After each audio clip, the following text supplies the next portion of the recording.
Hello, and welcome to the first pre-record for the careers module. This week, I will be highlighting what exactly makes up your career portfolio that you're handing up in January and going over the first part of it, what to include, what not to include, and what the purpose of all this is. So let's quickly go over what exactly the point of the career portfolio is to begin with. We want you at the end of this module to be able to have feedback from me about how you are reflecting on your career. And then you can move forward and make changes to it, use it for potential applications as well, and just get some tailored feedback. So the career portfolio is in Friday, January 21st, 2022. And there are three main elements that you all need to include inside your portfolio, which is all going to be in one document. You don't need to upload three separate documents. So within your career portfolio, you want to include a 50 to 100 word personal statement. You want to include a 500 to 1,000 word supporting statement. And then three, a selection of application form answers. So on the Moodle page, there are 6 questions that you can answer for these. So you can kind of include any combination of those as long as there's 2,000 words in total. So I would suggest doing a 100-word personal statement, a 1,000-word supporting statement, and then 3 300-word application form answers. But if you want to write less for your supporting statement and then do 4 or 5 application form answers, that's up to you. But as long as you have those 3 elements in the career portfolio, it's fine. So just to recap, a personal statement, a supporting statement, and then a selection of application form answers that all equal 2,000 words in total. And this is designed for a job that you want. It doesn't have to be an actual advertised position. You come up with something. So either a teaching position, a job in the heritage industry, perhaps a marketing position, anything that you're interested in, you create this career portfolio as though you're applying for that position. If any of this doesn't make sense, please do just get in touch with me. So this week, we're going to be focusing on what a personal statement is and what makes a good or a bad personal statement. In 2 weeks' time, I'll be uploading another pre-record about supporting statements.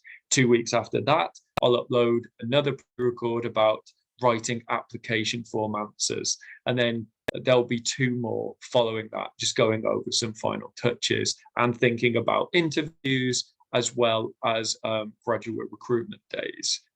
So let's begin then with this 50 to 100-word personal statement that you may or may not have come across. So I want to start with what exactly is a personal statement? What are the point of them? Because they're very short. So what is an employer getting from something that's only 50 to 100 words long usually?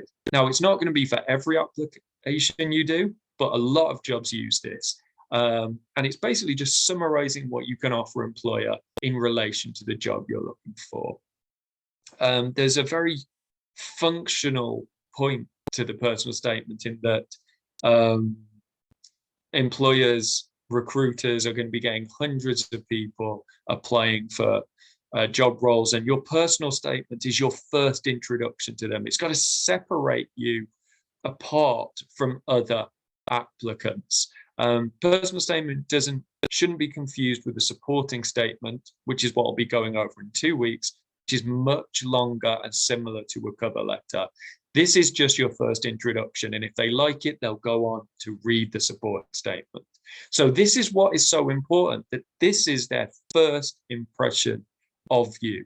It's just summarizing your best skills and experience into several short sentences. So as I've said, this is kind of for a practical reason for recruiters who have to read lots of these.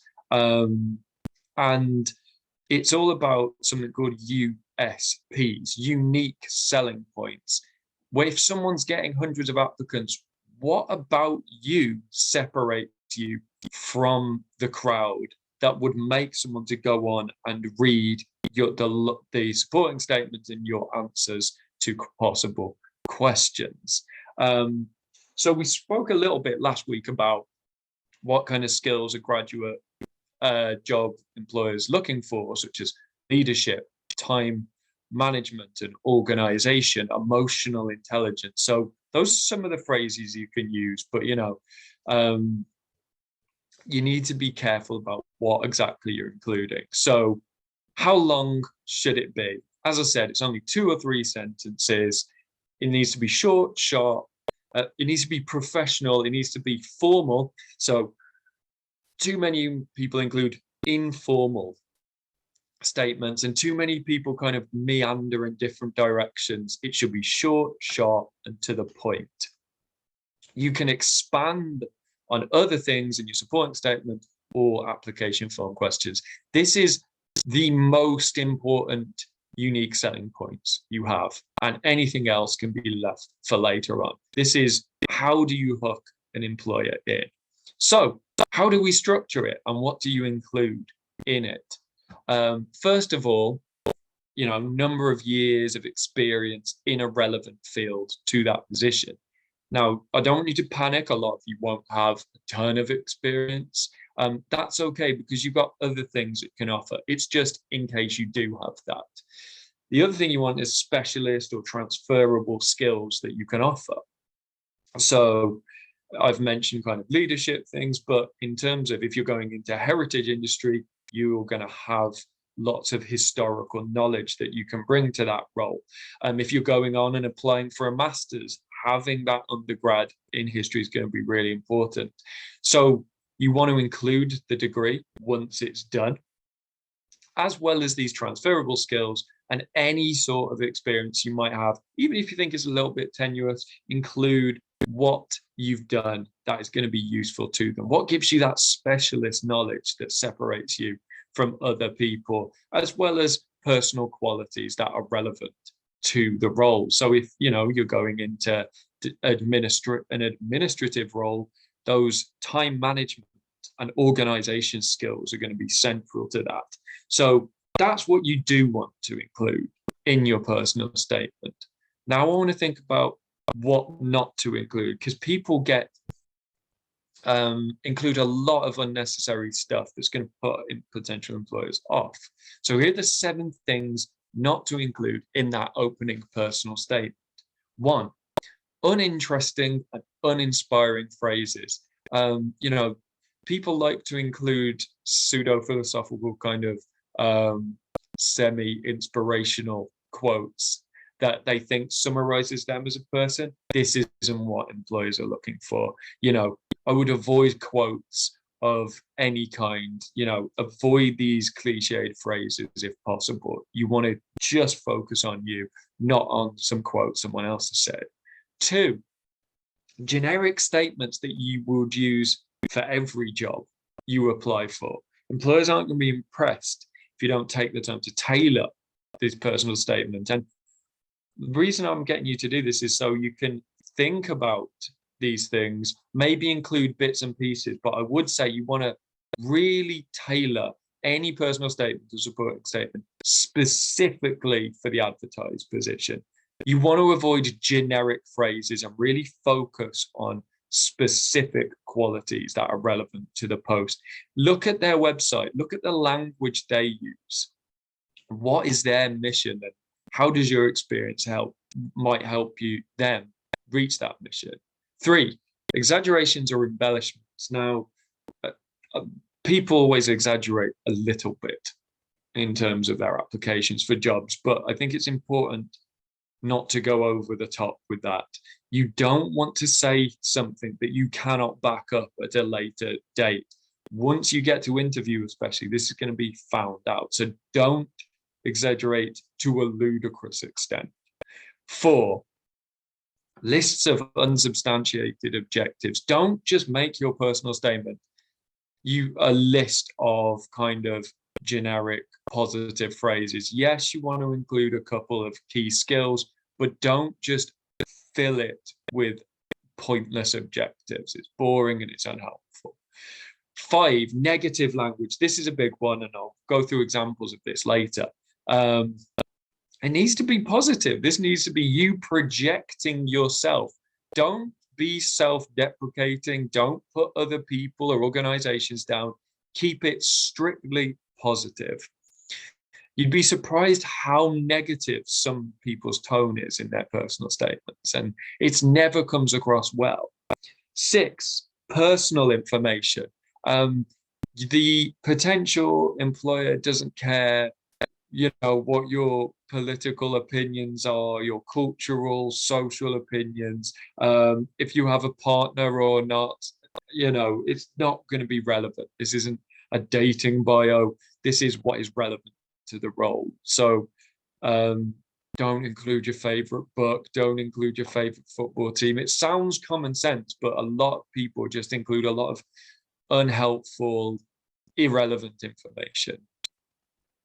And then finally, disjointed statements. A lot of people like to include assumed knowledge, assuming a person is going to understand what certain abbreviations are. So I used to work for an NGO. Now, if I was going to tell people about that on an application form, I wouldn't just write an NGO. I would say national government organization, because you cannot assume what people mean. Basically, assume your audience is stupid and never assume knowledge. So now we know what to include and what not to include. So what I'm going to go through now is some examples of personal statements and say why they're good or why they're bad. So the first one I've got is a school leaver. So I'm going to include I know you're all from different kind of backgrounds, but I want you to understand that these things shouldn't hold you back. I know I've spoken to some of you and you're concerned about you not having enough experience.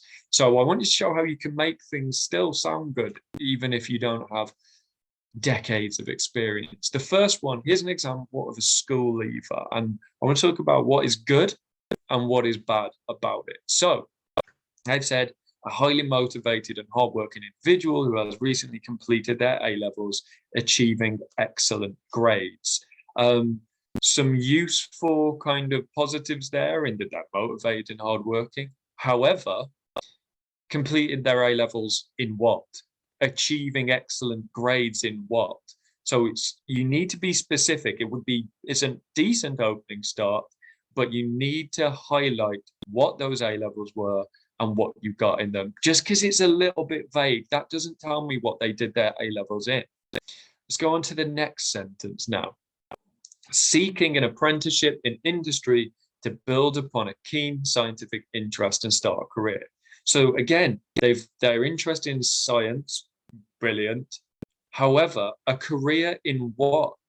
An apprenticeship in industry, but what industry? So there's some positives in this. It's very enthusiastic. It sounds like this person is, proactive, but they've just been a bit too vague, haven't they?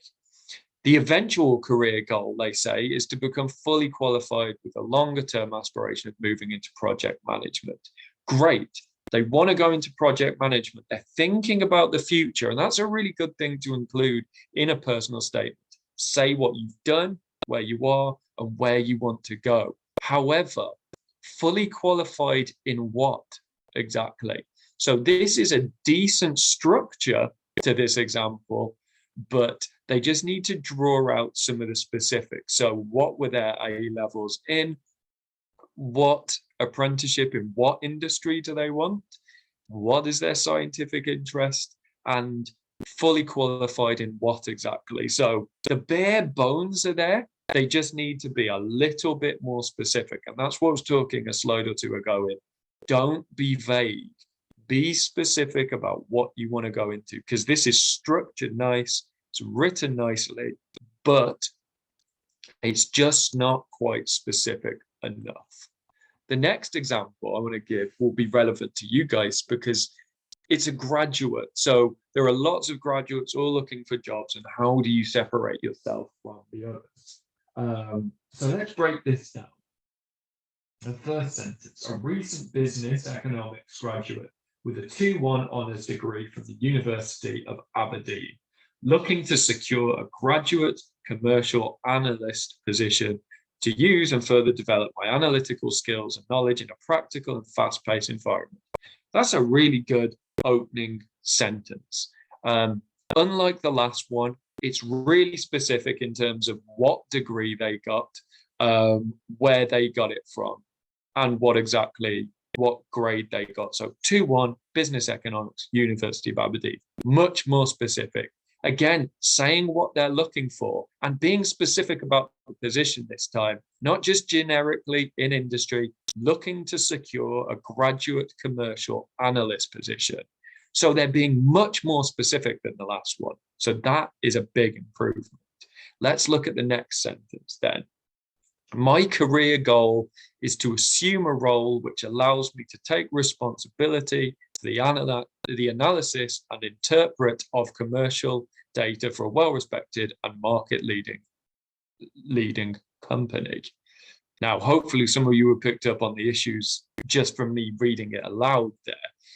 Again, it's good that they're saying what they want to do in the future, but there's some grammatical and spelling mistakes in there. So leading company. They've repeated leading twice. You also have for the analysis and interpret of commercial data, when it should be the analysis and interpretation of commercial data. So this just needs a little bit more proofreading. And for the really observant of you, responsibility is spelled incorrectly there. Now, this might seem nitpicky, but it's really important to thoroughly proofread your personal statements, because if you only have 50 to 100 words and this person sounds good, but she's looking for a graduate commercial analyst position, that needs attention to detail. And what this personal statement tells me is they don't have one. So you need to make sure that even if you're getting the right information across, that it is presented in a clear and concise and grammatically correct way. Attention to detail is so important in these personal statements. 3, an example of someone who is unemployed at the moment and writing an application for a specific job. So this person is a driven retail manager with over 10 years experience in the fashion industry. So that opening sentence is brilliant, isn't it? It is giving exact dates, 10 years of experience, so relevant experience, and the exact position they taken. So again, specific and no grammatical errors. So that's good. Let's move on to see if it stays good. So this person has a proven track record of success, including managing the top performing store in the region, having the lowest staff turnover rate of all UK outlets. That's brilliant, isn't it? So a proven track record, we know that this person has done this job and done it well. And they've kind of used statistics to back this up with lowest staff turnover rate. That's going to be really appealing. And if you can include any statistics as part of your personal statement to back up and provide evidence, that's great. Now, let's look at the second half of this. Currently out of work due to company closure, due to the failures of others, looking for the right opportunity to bring my expertise to a well-established fashion brand in an upper management position. Brilliant. Again, outlining their career objectives, where they want to be in the future. The one thing I would say about this, too much negativity coming in. Currently out of work due to company closure, due to the failures of others. That's a little bit concerning. It sounds bitter. It sounds like they're blaming other people. I know what they could be doing, trying to explain why they're unemployed, but that's not really what the personal statement is about. And try to make sure that even if you are upset about your own position, this isn't portrayed in the personal statement. Always keep your tone positive. I know some people on the course are in a career break at the moment, so I thought I'd include an example of a career break personal statement. So let's look at this then. This person is a highly motivated and experienced PA, currently looking to resume my professional career after I've dedicated the last 5 years to raising a family. So yeah, that's fine. Some good positive language included in there. They've got experience as a PA, although they could have said how much experience they had. Just quickly summarizing why they've got a gap in their CV and why they're returning. So that's fine. They go on to say, I've been raising 2 girls and 3 boys, as well as supporting my husband, as well as his extended family who have a variety of learning and behavioral difficulties. I think at this point, you're starting to get into too much personal detail, aren't you? So you can explain why, in a sentence, why you had a career break, but do the employers need to know you have 2 girls and 3 boys and a husband? Probably not. It's getting sidetracked, isn't it? So I'm glad this person has experience, but I don't need to know all the personal detail. And this will possibly put people off simply because it's getting sidetracked. So let's carry on. Excellent admin skills, thorough knowledge of all Microsoft Office programs, as well as proficiency in minute taking and extensive experience liaising with clients. Now that's much better. Exact skills says what she can and can't do. So that unique selling point in terms of what programs she can use and what she brings to a position. Much more focused there than earlier on. And then finally, after volunteering for 1 day a week with a local charity to refresh my skills, now fully committed to continuing my career on a full-time basis. So there's a lot to like about that. Some positive language use, explaining the career break, but also definitely got a little bit too sidetracked compared to the others. The others were much more focused in that way. And then let's look at this one, a career change, which I know some of you are doing as well. So this person, as an experienced sales manager, as an experienced sales manager, my tenacious and proactive approach resulted in numerous important contract wins. My excellent networking skills have provided my team with vital client leads, and my ability to develop client relationships has resulted in an 18% increase in business renewals for my current organization. After 8 years in sales, currently seeking a new challenge which will utilize my meticulous attention to detail and friendly professional manner. This is brilliant. This is exactly what a personal statement should be. It's highlighted the experience they have. It's been specific and relevant experience. It's included some supporting evidence and statistics. There's lots of positive action words. Doesn't get sidetracked like one of the others. It doesn't include any negativity. It is short, sharp, and to the point. There's no grammatical errors like the graduate one I showed you. This is really a good example of what I'd want from a personal statement. So I've gone through different examples now. I'll put that PowerPoint online so you can look at them in more detail. Feel free to ask me any questions, but that's what I'm talking about for the 50 to 100 word personal statement that you're going to include at the start of your career portfolio. If you have any questions, please get in touch with me. But I'll upload another one of these in 2 weeks outlining the larger supporting statement. Thank you, and I'll speak to you soon.